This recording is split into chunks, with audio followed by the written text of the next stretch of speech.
ესე იგი 2018 წელი იყო, დღეს რო ეს კაცი რუსეთს აგინებს და რუსეთი უნდა დაიშალოს და პუტინი და რაღაცა.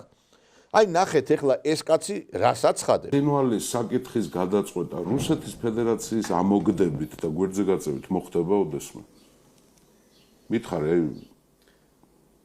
მართლა მითხარ და გულწრფელ. იმას თუ ჩვენ ვაღიარებთ, რუსეთს აღიარებს, რომ ის არის მხარი ამ კონფლიქტში. არა, შენ ახლა ნუ მიზუსტებ რა, ეგ ტექნიკის საკითხებია. აფხაზეთის და ცხინვალის ეს არის რუსული ოკუპაცია კი ამ რუსეთს უახლოესი 6 წელი ისევ პრეზიდენტი ეყოლება ვლადიმერ პუტინი ხო? დიახ. ხო.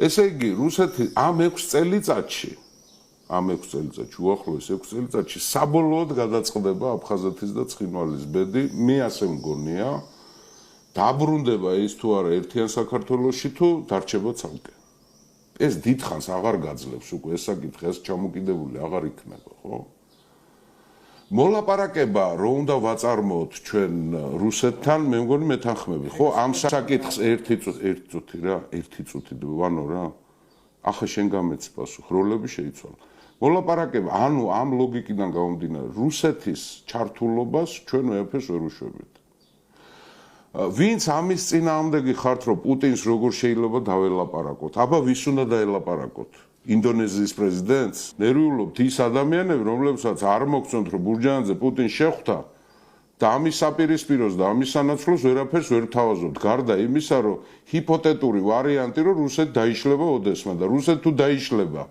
აფხაზეთი და ცხინვალი შენ რატო დაგიბრუნდება ერთი მითხარე ამიტომ რუსეთის დაშლის ლოდინს დაანებეთ ქართველებმა თავი არ დაიშლება რუსეთი და თუ დაიშლება იქნება კატასტროფა და მათ შორის ჩვენთვისაც რუსეთის დაშლა კი არ არის ჩვენი ამოცანა რუსეთის გარკვეულ ჩარჩოებში მოქცევა არის საჭირო და მოაქცევენ როგორც ჩანს იმედი მაქვს ნუ ინაზებით და დაანებეთ ინტერნეტ არაგველობას თავი და ინტერნეტ ვაშკაცობას თავი თუ არა და შემომთავაზეთ უკეთესი და გამოსავალი შემომთავაზეთ ახლა ის არ მითხრათ რომ ტრამპი დადებს ბეჭებზე რუსეთს და ამერიკის ფლოტი შემოვა საქართველოში და ეს გავიარეთ 2008 წელში 2008 წელი იყო დიაგნოზი ჩვენთვის ისეთი არნახული მხარდაჭერა ამერიკის შეერთებული შტატების არნახული მხარდაჭერა როგორც მაშინ საქართველოს ჰქონდა მე მგონი ეს არ გამეორდა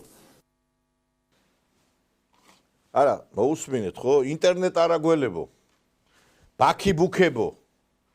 დღედაღამე რომ ამ რუსეთის გინებაში ხართ. აგერ არის რუსის ჯარი იმასთან, რა ქვია,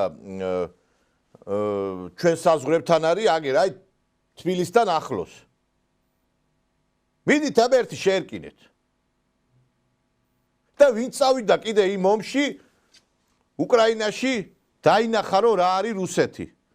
კურსკში რო შევიდნენ იქ მოღალატეები ვიღაცეები და აი ჩვენ ახლა რუსეთის იმაში ვართო სად არიან ახლა მაინტერესებს კიდე კურსკში არიან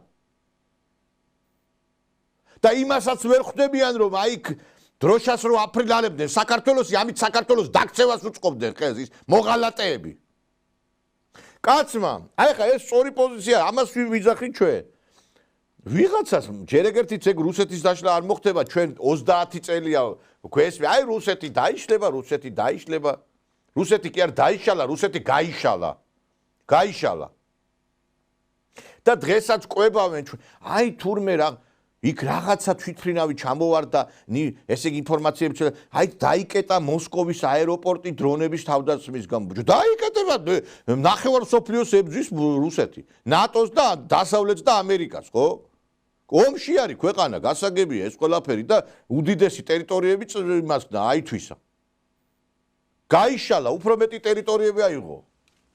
და იმ დროს როდესაც ოსები და აფხაზები იბძვიან რუსების მხარ და მხარ, აი ეს ნაძირალა ქართველები იბძვიან აქ ინტერნეტში. საკუთარი ლანდის რო ეშინიათ. და ვიღაცას თუ გონია აი რომც მოხდეს მართლა ეგეთი რაღაცა თქვენ გონია თურქეთი დაუთმობს საქართველოს აფხაზეთს და ცხინვალს აი რუსეთს რომ მართლა რამე დაემართოს მაშინ დამთავრდება საქართველოს ამბავი საქართველო გახდება მუსულმანური ქვეყანა და საქართველო იქნება უკვე სხვა ქვეყნების შემადგენლობაში მთლიანად დღეს რაღაცა ფორმალურად მაინც ვარ დამოუკიდებლობი, ვითომ დამოუკიდებლობი. აი ეს ვითომ დამოუკიდებლობიც აღარ ვიქნებით მალე. მე არ ვიცი. აი ბატონი გუბაზი არის სამარცხვინო კაცი რო აი ამ სიმართლეს რომელსაც ის იძახდა ეს სიმართლე დღეს შეცვალა აი ამ უაზრო ტყუილებით რომელსაც ის ყოველდღიურად ჩვენ აი თავაზობს და გვტენის და აი ეს ნაძირლები ეს მოღალატეები იციან რუსეთის როლი იციან რუსეთი რაც წარმოადგენს რომ აუცილებელია დიალოგის დაწყება დღეს თუ სხვანაირად ლაპარაკობენ იმიტომ რომ უკვე არიან ბოდიში და გადაუკუზულები ამერიკის შეერთებული შტატების მიერ და უკვე აფრიალებენ იმ LGBT დროშას არაცხვენიათ ხალხი იმას ახსენებს ეროვნულობა და ისა და LGBT აქტივისტებთან გვერდით განან და ესო ისეთი თაობა მოდის რომ ამ LGBT თაობას ეუნებიან რომ LGBT თაობა თურმე ყოფილა კარგი მე არ ვიცი ყველა ახალგაზრდებზე მე ვამბობ ნაწილზე თურმე ეს ყოფილა LGBT ყოფილა საქართველოს მომავალი და თურმე რუსეთთან დიალოგის დაწყება ყოფილა ეს მზაკრობა რას ვიძახით ხალხო ჩვენ აი ეს 25 წელია რას ვიძახით იმას ვიძახით მონები ვიყოთო ვიძახით იმას რომ დავიწყოთ დიალოგი რუსეთთან აგერ გეუნება აი როცა ამერიკა გეუნება რომ არ მინდა შენთან ლაპარაკი თუ ნაცებს არ მოიყვან როცა დასავლეთის ელჩები ეუნებიან აქ ნაცებს მიდი ჩამოაგდეთ ხელისუფლებაო ამ დროს სხვა რა გზა გაქვს მითხარით აი დიალოგის გარდა სხვა რა ფორმულა არსებობს საქართველოს გაერთიანებით ზოგიერთი ტვინაღძობი რომ გამოხტება და სანამ არ დააბრუნებს არ დაველაპარაკებ ბებია შენისამ რა არ დააბრუნებს და რას იზამ მე აი რას იზამ ესე იგი ამით შენ აცხადებ რომ არ გინდათ ის აფხაზეთი და ცხინვალი არ დააბრუნებს აი არ დააბრუნებს მე რას ვიზამთ აი რო ადარებთ ხოლმე იმ სურათებს ვიდეოებს ბათუმის და იმისი რა ქვია სოხუმის აგერ დაინახავთ ერთ წელიწადში ბათუმის და სოხუმს რო შეადარებთ როგორ იქნება სოხუმი ისეთი მშენებლობები მიდის უკვე და არც ერთი რუსის ტურისტი აღარ ჩამოვა აჭარაში. როდესაც აფხაზეთი გახდება მარგალიტი, მერე თითები ილოკეთიქა ზოგიერთებმა. არავინ აღარ ჩამოვა აქა. ჩამოვლენ მარტო რაღაცა მცირე ნაწილი.